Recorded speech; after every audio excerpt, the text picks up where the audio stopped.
शौक है बचपन से। मेरा बाप बदमाश था, मैं बदमाश आज तो केरी बહુ બગડી ગયા જો देखा आपने लापरवाही का नतीजा है। બાકીની તો બહાર નાખેલી તમને બતાવું હાલો ઓહો હજી તો કેરી બહાર કાઢી છે તો કાંઈ માતા એમના પરિવાર સાથે આવી ગયા આમ જો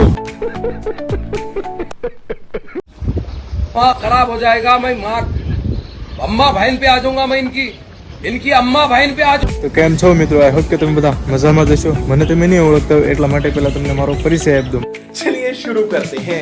મારું નામ છે સોલંકી અલ્પેશ અને હું એક ભાવનગર જિલ્લાના નાનકડા એવા ગામડાનો રહેવાસી છું અને મેં અત્યારે હાલમાં જ એક નવું યુટ્યુબ ચેનલ બનાવ્યું છે જેનું નામ છે GJ4 દેશી વ્લોગ જેની અંદર મારી લાઈફસ્ટાઈલ વિશે નવા ઇન્ટરેસ્ટિંગ વ્લોગ હું અપલોડ ये तो लेटेस्ट न्यूज़ है। તો મારી ચેનલને સબસ્ક્રાઇબ કરજો લાઇક કરજો શેર કરજો અને કોમેન્ટ કરજો અને દિલથી સપોર્ટ કરજો જય હિન્દ જય માતાજી મળીએ એક આપણે નવા વ્લોગમાં।